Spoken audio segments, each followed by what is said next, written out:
Okay, game. Yun, so what's up mga tropa? Yun, so mainly ano no, this episode 4 of Market Tanod Watch. Basically, we will review what happened last week, mostly yung macroeconomic events and yung ginawa din mismo ng mga key indices and market groups ng US market, PSE and crypto din. So, yun.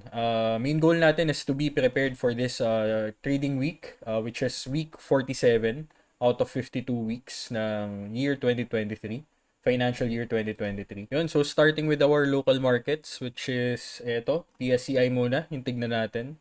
So, sa big picture, no, mainly, yung weekly 50 EMA natin, uh, price is still below our EMA 50 sa weekly. So, bearish pa din yun in general. Although, we broke above 6K, okay, maganda yun. Yun, kitang-kita no, sa weekly time frame, we are still below RSI 50 and EMA 50. So, isa yun sa mga pinaka-importanting indicators natin in the weekly time frame. No? So, sa daily time frame, yun din, ganun din. Slightly above or actually below EMA 50 pa rin tayo. So, well-respected resistance to, tong EMA 50. Paminsan, nag-breakout, then sinaslam dunk lang din. So, tignan natin if we break above EMA 50 this coming week, no? Or this month, before end of month. So, importante din na mag-breakout tayo dito sa resistance trend line na yan. So, hindi naman kailangan perfect. Body to body, candle to, wick to wick, doesn't matter.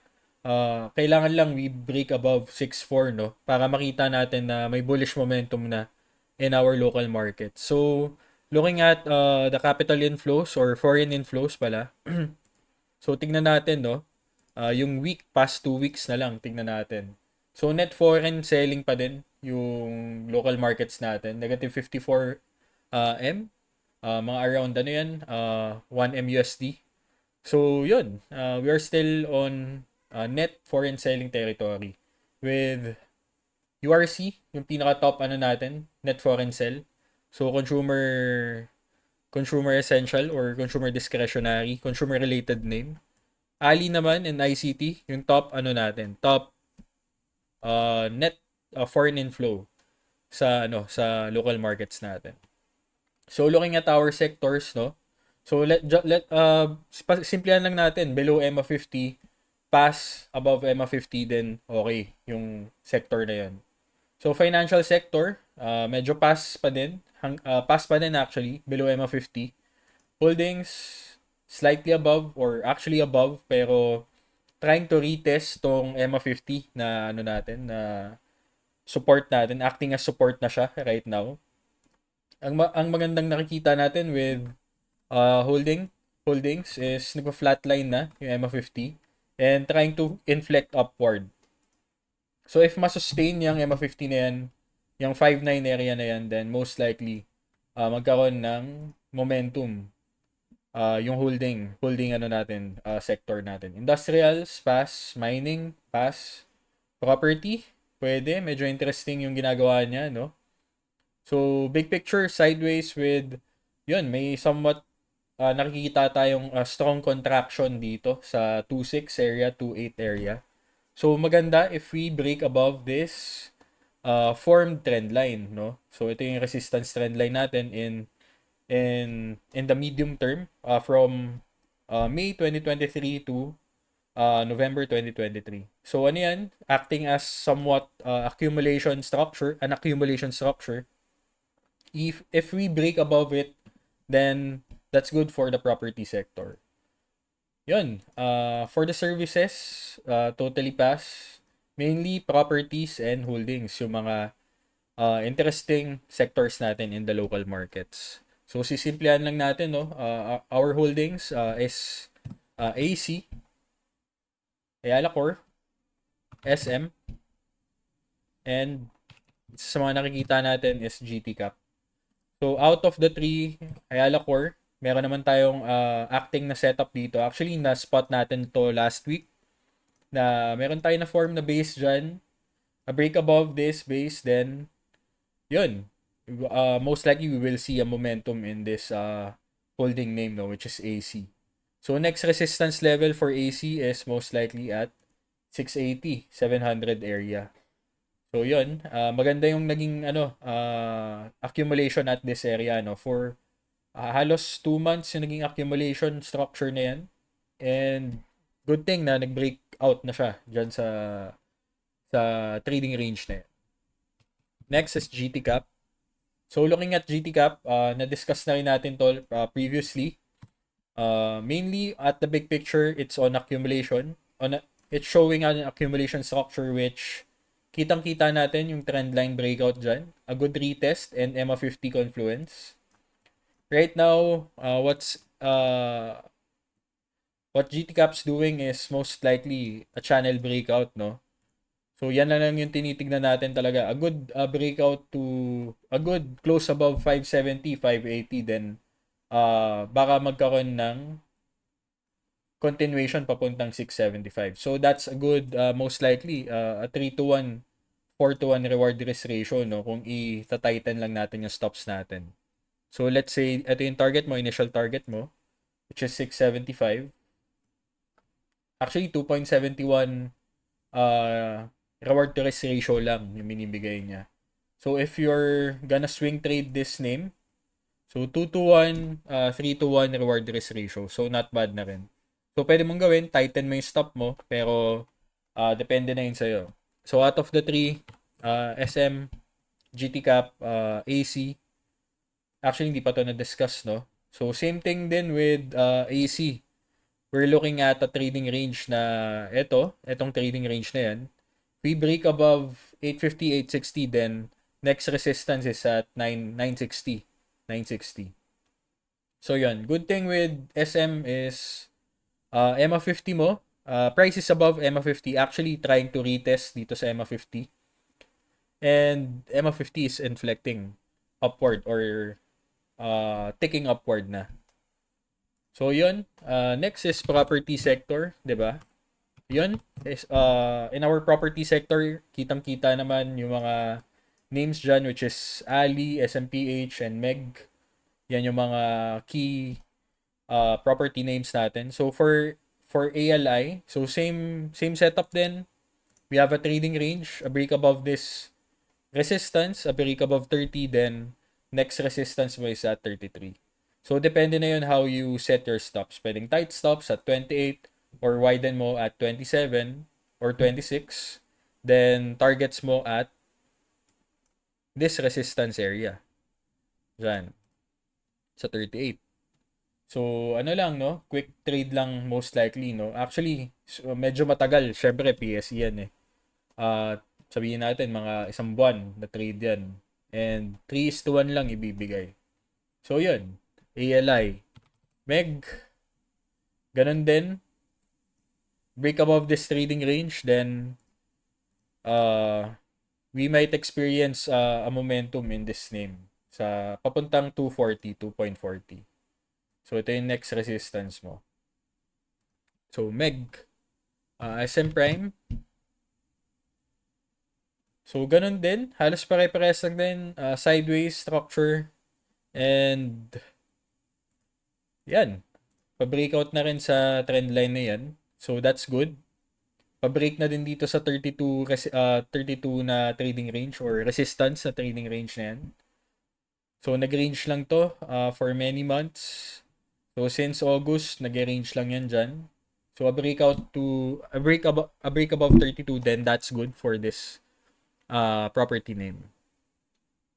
Then, targets mo most likely at 40. So, yun.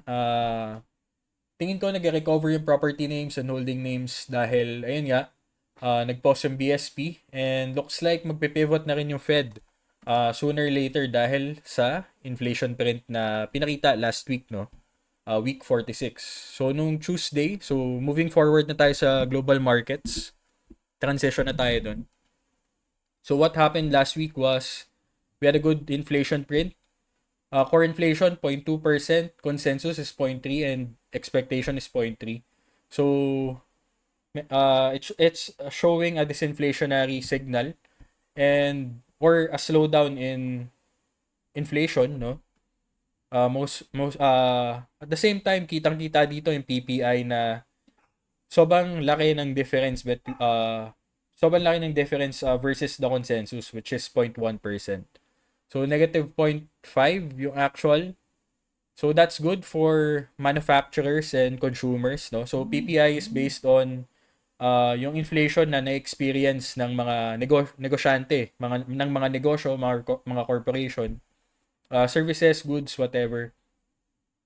So yung inflation na na-experience nila, syempre, binabato din nila yun sa consumers. So a good decline in PPI will most likely have a carryover sa mga future inflation prints, no? Like inflation print for December and January most likely. So yun, kitang-kita na pwedeng nawawala na yung inflation. So yun. So most likely, ang pinapakaisin ngayon ng markets is mag-pivot na yung Fed to rate cuts, which is good for liquidity, good for economic activity, na ayun, will boost earnings, will boost credit, availability of credit sa ano natin, sa economy and sa financial markets natin.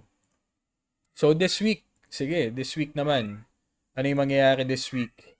So mainly, ano lang, ang high impact news natin is eto, durable goods orders. So tignan natin dito sa BTP market dashboard natin para mas detailed. So key events natin mainly is eto, existing home sales, initial jobless claims for Wednesday. Thursday walang trading day, Thanksgiving sa kanila. So happy Thanksgiving sa mga ano natin, sa mga manonood natin in US. So yun, Friday, yun, US manufacturing PMI. So hindi naman gaano ka high impact yung mga news this week. And ayun. So in preparation for that, tignan natin yung nangyari for last week sa ano natin, key indices natin, which is yung SPY and equal weighted indices natin. So yun, no, kitang-kita yung nangyari last week na nag-gap up. Then syempre, papahinga muna yung markets, no, or yung mga buyers natin or yung mga bulls natin in the market. So this is a clear resistance trendline breakout. So last week, 'di ba, nandito pa lang tayo and we're evaluating if kaya ba talaga mag-breakout dito sa resistance trendline na yan. So yun, no, last week we also showed this key market structure, which is a head and shoulder pattern, 'di ba, sa S&P 500 natin. So this is a bearish structure. So nag-break below this bearish structure. Break below, then sinupalpal lang ulit pataas.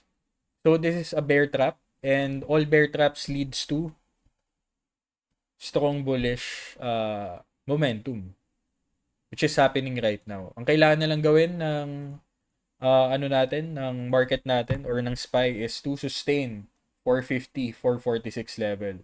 So sana hindi na mag-gap fill, much better na hindi na yan revisit.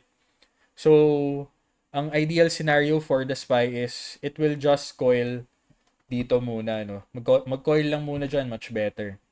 Then we go above all-time high or break above this high muna, syempre. Ito yung all-time high. Yun, for our Qs, ganun din. Actually, pa-breakout na tayo dito sa ano natin, July 20, July 20 high natin. Yun, sorry, medyo na bulol lang. Kati yung lalamunan ko. So, same thing, no? Resistance trendline breakout. Yung key MAs natin, which is yung 10-day, 20-day, and 50-day, is showing clear signs of an uptrend, no? So, yan lang naman inaantay natin is mag-break above yung MA20 natin or mag-cross above yung MA20 natin to the MA50 or MA50. So, eto, tignan na lang natin yung mga indicators natin. So, yun. This is a good sign for our Qs. So same thing with our equal weighted indices natin, no, which is etong RSP. So equal weighted yan. Nag-break above EMA50 na rin or MA50. Price is above MA10 and MA20, so that's good for our equal weighted S&P 500.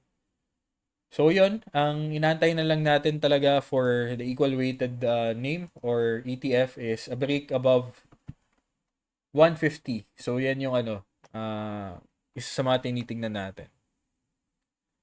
So same thing with our equal weighted Qs. So halos sinusundan na lang din niya yung Qs natin, no? So halos parehas sila ng galaw. So that's good. That's good for for our tech names. So yun, ang bottom line lang dito is converging or convergent na yung market cap weighted natin and yung equal weighted na indices. So next, our small caps, IWM. Actually, maganda yung pinakita din last week. Nagpakita ng gap ups and nasusustain niya. Hindi niya na nire-revisit yung mga gaps, and yun, above 50% na tayo ng trading range or accumulation trading range. So this is our key trading range, which is ito yung support area natin, and this is our resistance area, and this is the 50% area, which is 178. So sa atin, a break above 50% level ng isang trading range is a signal na bulls are in control right now, or yung aggressive buyers natin is present. So same thing with our mid caps, no? Yung MDY natin. So above 50% na ulit siya ng trading range, and yun, looks like same thing na nagpo-pause lang din, and a break above 470, then we might experience a momentum on the upside sa mid caps natin. So yun, looking at our key market benchmarks naman. So, tingnan natin if sumasang-ayon ba yung market benchmarks natin with kung ano yung ginagawa ng mga indices natin, which is yung mga SPY Qs natin.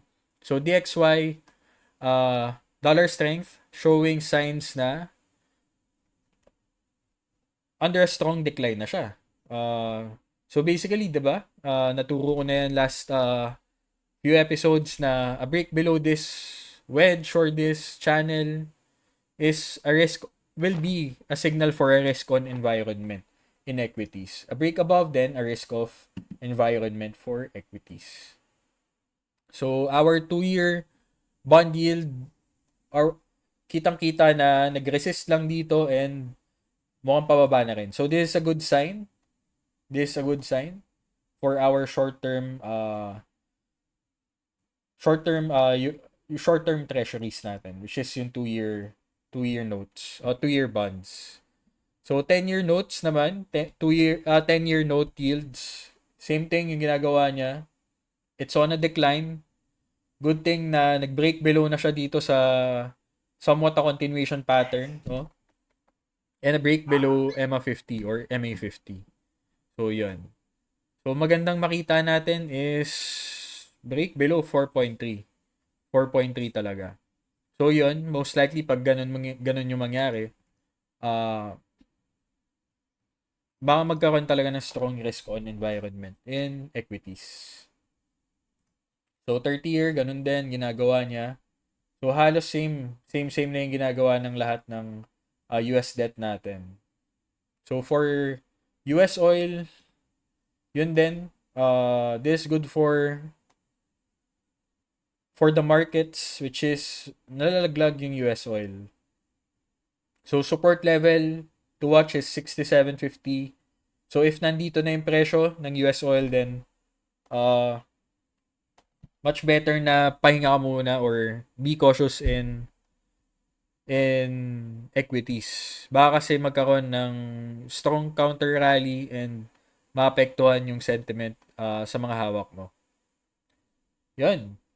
Hindi ko na i-discuss yung iba. For liquidity, madalas ko itong pinapakita sa inyo. This is how I track Fed liquidity or market liquidity.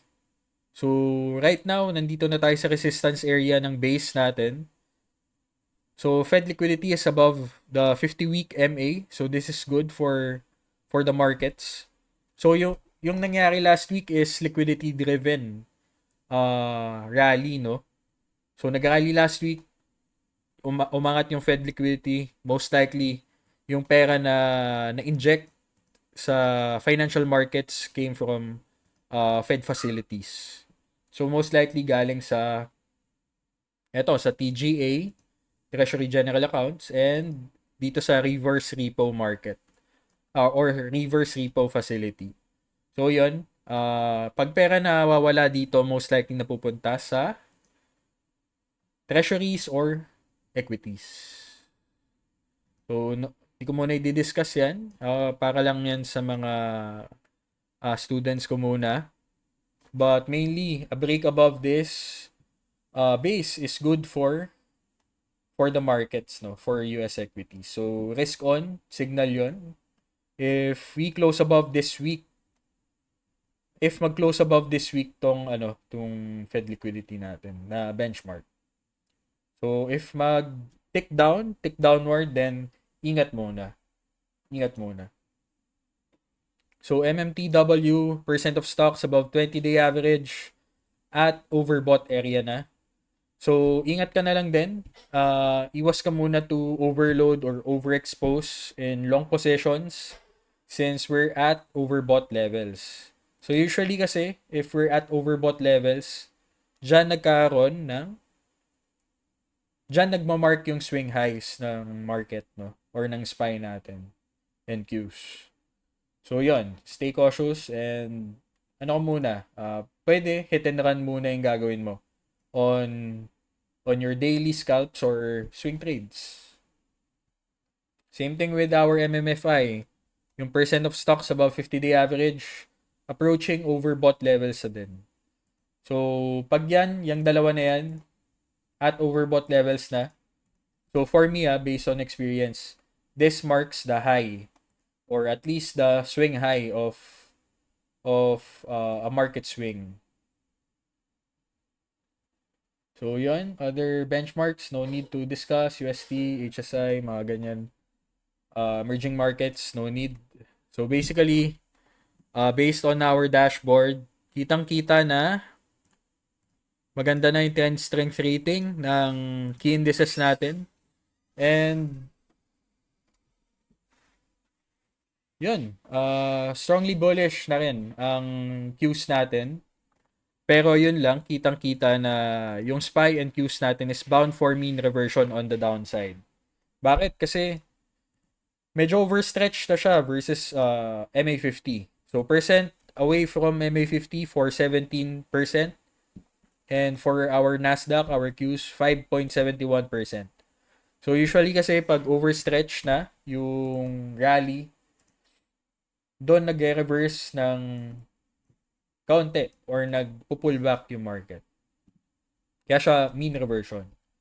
They go back to the mean, which is your MA50 or MA50. So, yan. Kung titingnan natin, halos 4.2%. Yan. So, medyo malayo na siya doon. So, same thing with this signal, no?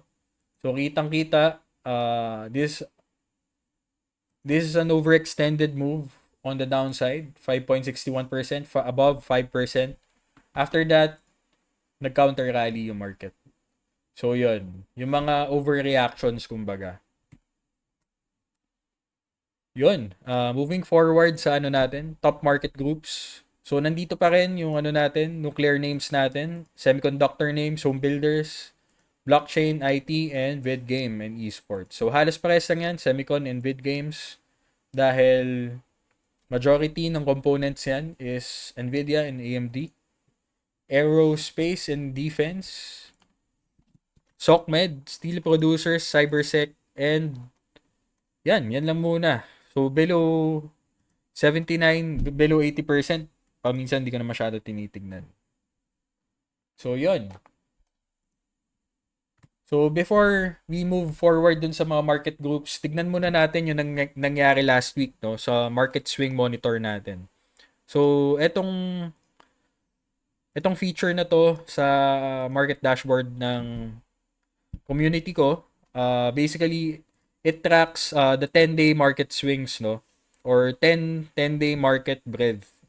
So based on 52-week high data, 20-day high, 50-day high, advanced decline volume, etc., etc. So basically, it measures if nagkakaroon ng slowdown in momentum or nagkakaroon ng acceleration in momentum, or if bound na ba for a reversal yung uh, current market swing. So right now, 'di ba? We're on a rally. So ang kailangan natin tingnan dito ngayon if magkaroon ng deceleration or contraction in the market breadth. So yan, basically tinatrack niya yung new 52-week high, new 52-week low, and kinukuha ko yung net and yung cumulative 10 days yan. So parang card counting, no, in blackjack. So tinitingnan mo yung mga counts in this given information, no. So right now, kitang-kita natin dito na based on this chart, no. So kita natin na may acceleration ng 20-day high breakouts. So yan, kitang-kita natin na may acceleration.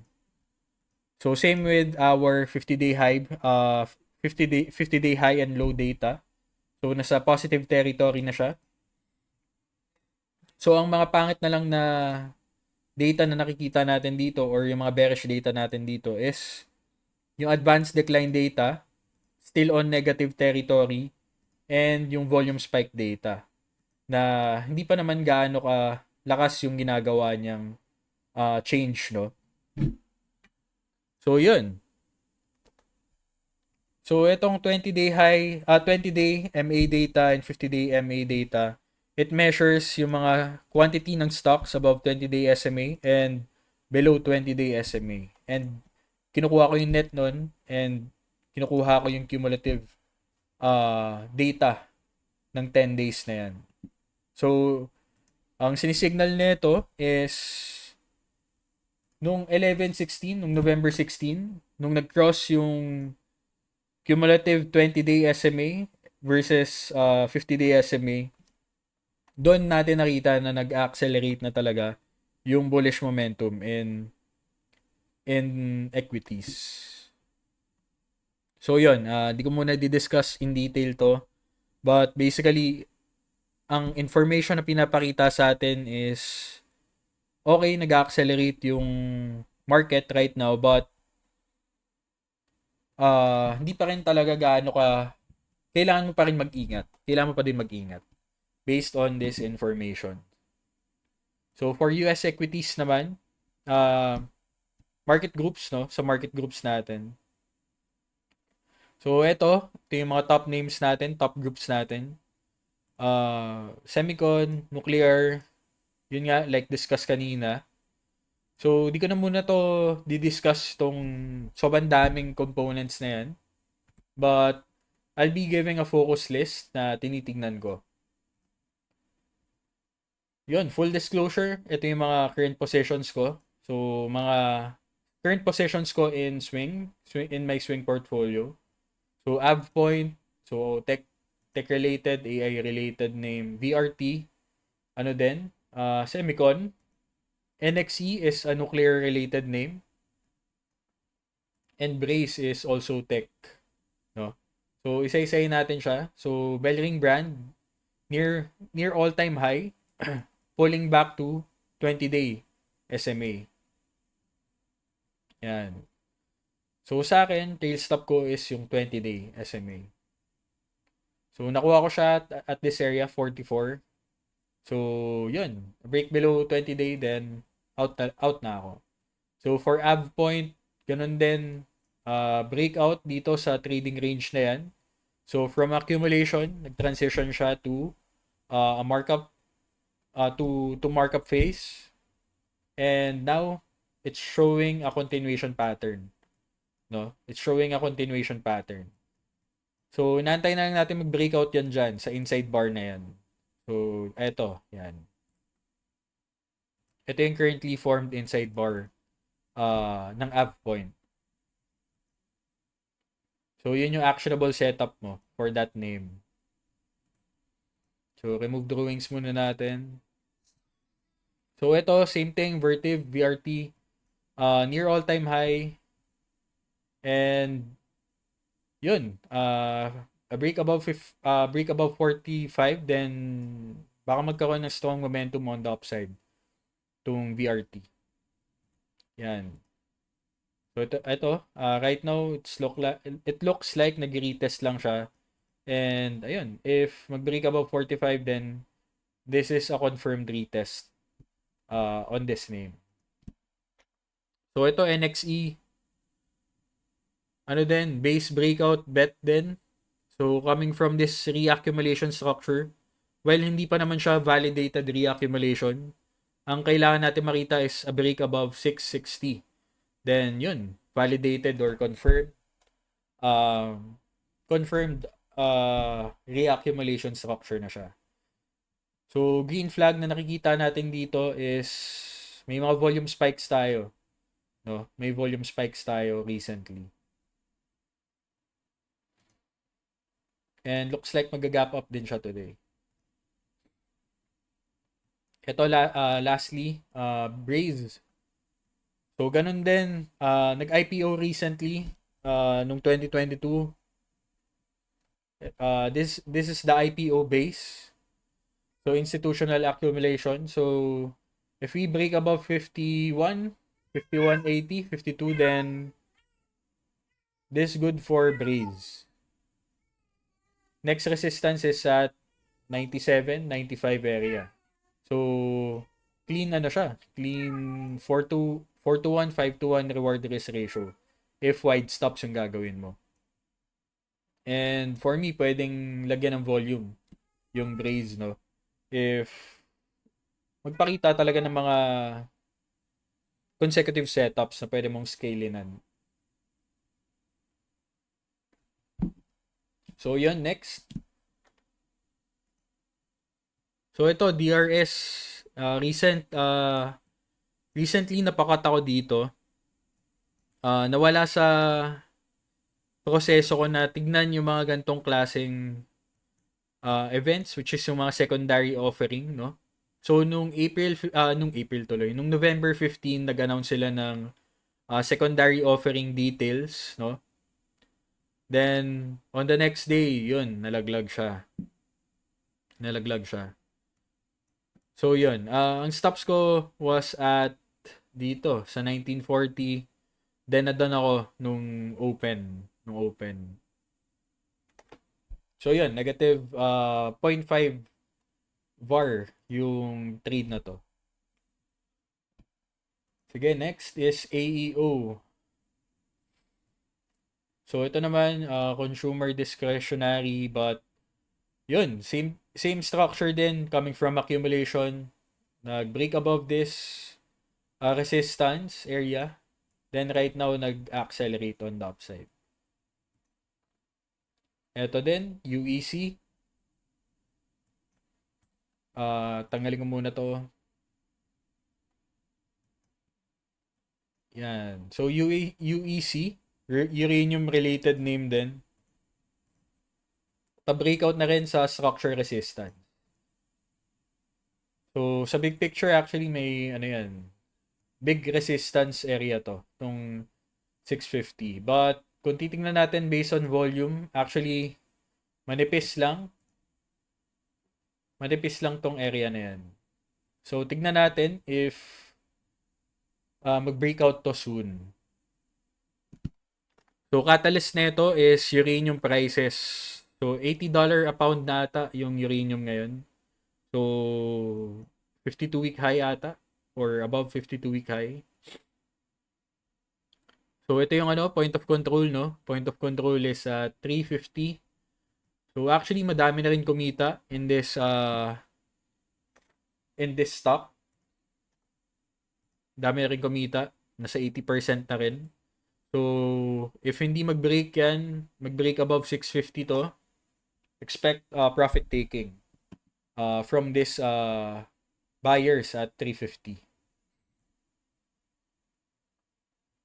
Yun. Next, sige, isa-isay natin. TJX. So, TJX, no?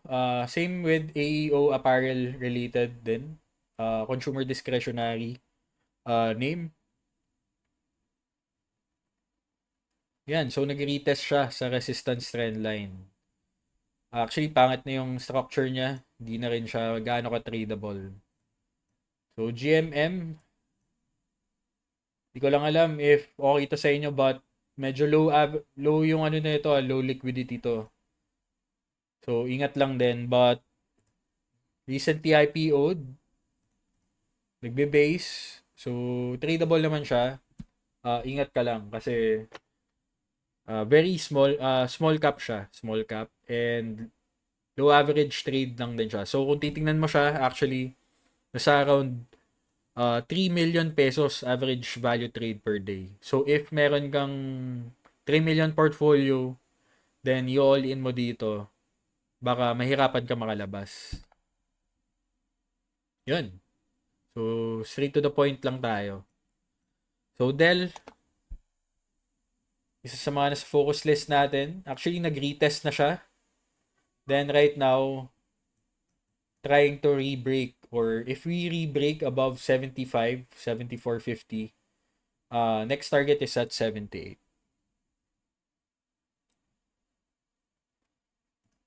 So, ito, another name na tinitingnan ko is DraftKings. So, actually, naiwan na ako dito.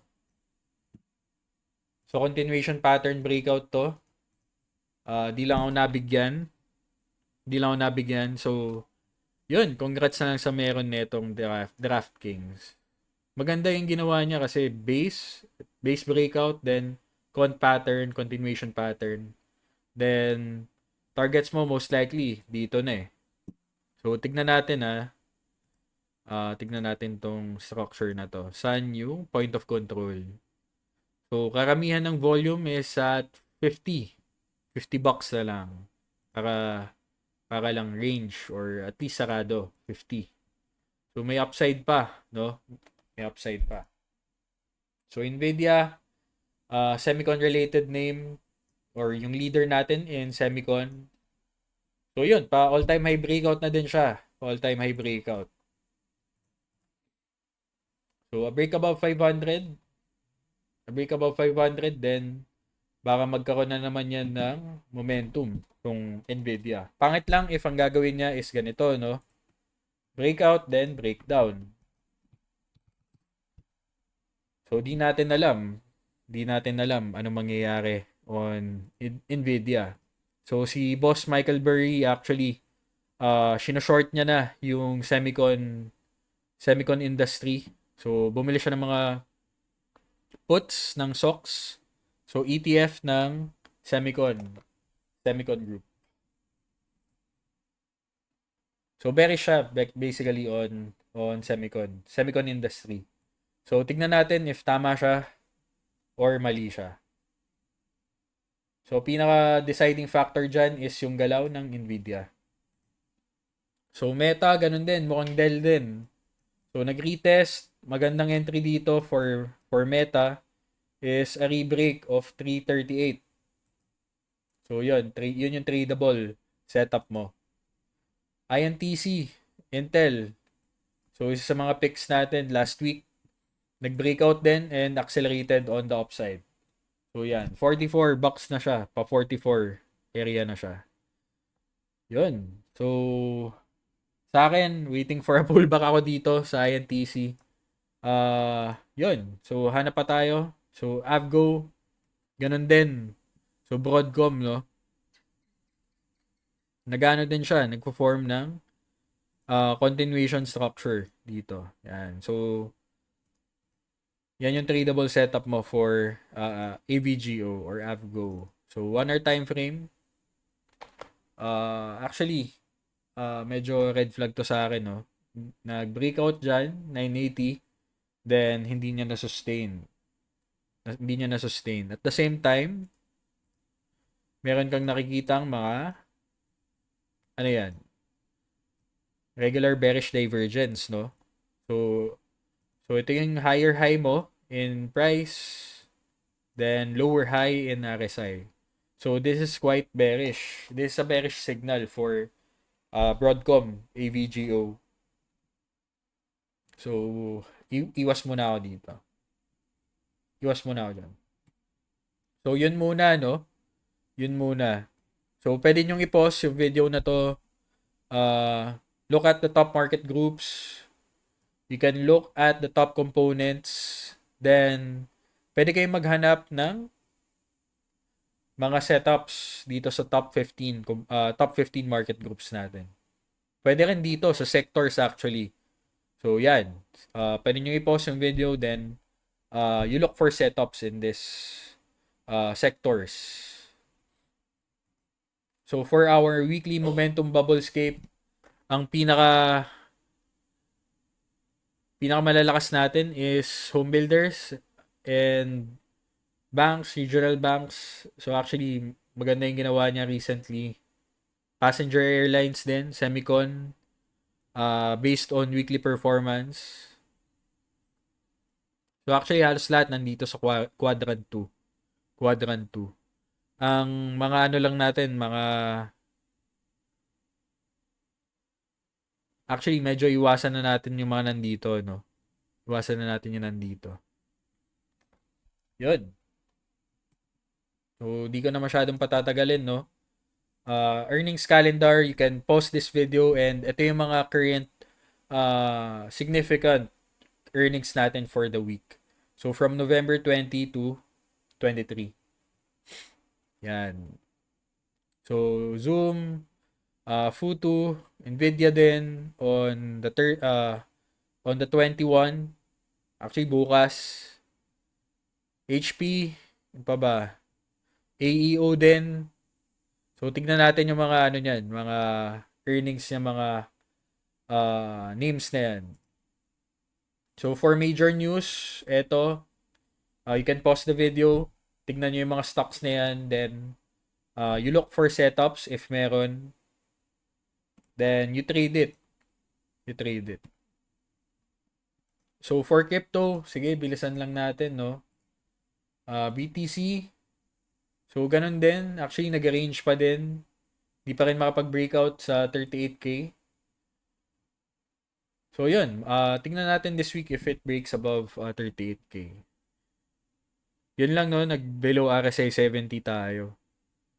So, medyo may signs of weakness na tayo for BTC. So, yung ETH, tignan natin. Yun, looks like nag-resist na rin siya, no? Nag-resist siya actually at 21K. So, magandang nakikita natin dito is it's an inside bar structure, 'di ba? Yung ETH. So, antayin na lang tayo ng pwede. Yan. Pwedeng resistance trendline breakout. So, clear muna natin yan. So, if lower time frame setups yung hanapin mo dito, yan, pwede yan. A break above or a full candle close above this resistance trend line, then that signals a continuation in momentum for Ethereum. So, total 3. So, excluding BTC and ETH, nag-ano din, nagko-coil din, actually. Nagko-coil siya. So, maganda if it breaks above 430B na market cap. So, hindi na tayo maghanap ng mga specific names, no? Dahil ang main goal lang naman natin today is to be updated on the current market structures sa PSE, US, and crypto. And, ayun, to summarize everything, for PSE, look for tradable setups sa property and holding names or property and holding sector. For US, may mga emerging setups tayo sa tech, like yung retest sa Meta, yung retest ng Dell, yun, tradable yun. Yun, may mga ano din tayo, may mga market transitions din tayo on small caps, mid caps. For example, yung Braze, meron ako nun, it's transitioning to a markup phase, BRT, ano din, nag-retest din and looks like it's about to break all-time high. So, di natin alam if masustain yung mga momentum na yan. Same with uranium-related names like UEC, NXE, and yun, DraftKings, no? Isa to sa mga missed trades ko last week, and INTC, Intel Core. Yun, if may tanong kayo or concerns, need clarification on what I've discussed, then you can comment it sa YouTube channel natin or dito sa video na to. You can personally DM me in my official Facebook page, no? Yung Berio na page. Same with IG, no? Pwede nyo i-PM doon sa Instagram. Yun. So, wag niyong palampasin din pala to, no? Trading View na Black Friday sale. So, best value actually $217. Negative 70% on premium plan ni Trading View. So, hindi ko pa siya nakukuha. Later on, purchase ko na yan. Okay, so yun na muna. Stay healthy as well dahil madami nagkakasakit right now. If nagustuhan niyo yung video na to, please like, share and subscribe our YouTube channel. And yun, like this video as well. Thank you and bye-bye.